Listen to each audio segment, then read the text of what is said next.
Right now, and although President Trump has said he hopes to unify the country, have you in the first month seen him do or say anything that, in your opinion, would be an attempt to heal the wounds of the election? Well, first of all, there's only been 1 month in office, and so it's he's got 4 years. Secondly, I think you have to take the man for his word that he wants to unify the country, and we'll see whether he's able to do so. It's hard to unify the country, though, with the news media being so split up. When I was president, you mattered a lot more.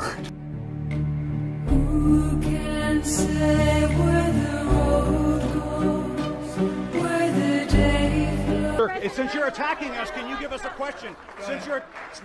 President-elect. Go ahead. Mr. President-elect, since you are attacking our news organization, can you give us a chance? Your organization. You are attacking our news organization. Can you give us a chance to ask a question, sir? Go ahead. Sir, can you state, Mr. President-elect, can you state categorically, Mr. President-elect, can you give us a question? You're attacking us. Can you give us a question? Don't be rude. Can you give us a question? I'm not going to give you a question. Can you state categorically? You are fake news. Sir, go ahead. Can you state? Being raised by some about the price of protecting the first family. Let's discuss now. CNN political contributor Maria Cardona, Karine Jean-Pierre, the senior advisor at MoveOn.org, and CNN political commentators Paris Denard and Andre Bauer. Welcome back, panel. Maria, you just heard Tom Foreman lay it out. Between the First Lady living in New York to weekends in Mar-a-Lago, the cost of protecting the first family could be epic, but that has always been the responsibility of the Secret Service. So is there anything different now? Well, there is a couple of things different here, Don. First of all, hypocrisy, which is nothing new when it comes to the Trump administration. He's full of hypocrisy day in and day out. He not only lambasted President Obama every time he would go on a trip, saying that it's taxpayer money, how shameful it is, that he doesn't spend enough time at the White House, that he's golfing every weekend. And in 2015, he gave an interview to The Hill where he said if he became president, he would rarely leave Washington, rarely leave the White House. So we now see that that is absolutely not true. The second thing I think that is a big issue, especially for Trump and his family, is the fact that he has 4 adult children that also need protection whenever they travel. And that's fine. Like you said, that is something that happens. It is what it is. We have to protect the first family.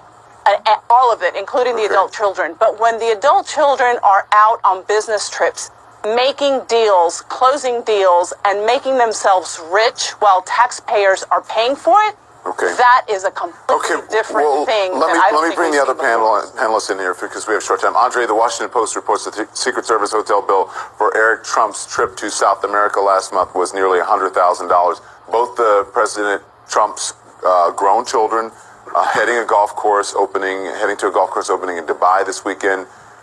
Any concern you think the Trump family's personal business and lifestyle costing taxpayers a lot of dough? Well, you know I'm a fiscal conservative, and so yes, when I heard just a minute ago in your story that 300 people travel with the president, to me, no matter if it's a Republican or Democrat, that seems excessive to me.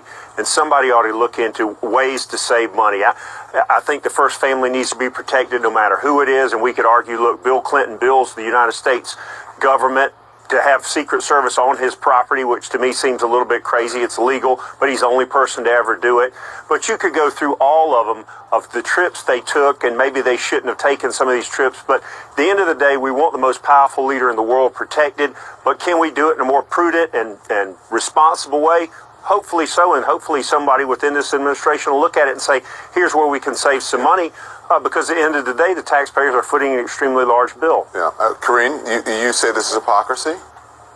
I do. I think it's complete hypocrisy. Like Maria was saying, he chastised President Obama for going on vacation, for golfing, and President Obama had fewer vacation days than his predecessor, President George W. Bush. I think for me, the thing that bothers me the most about this is the profiting off of the presidency. Mar-a-Lago, they doubled their initiation fee to $200,000.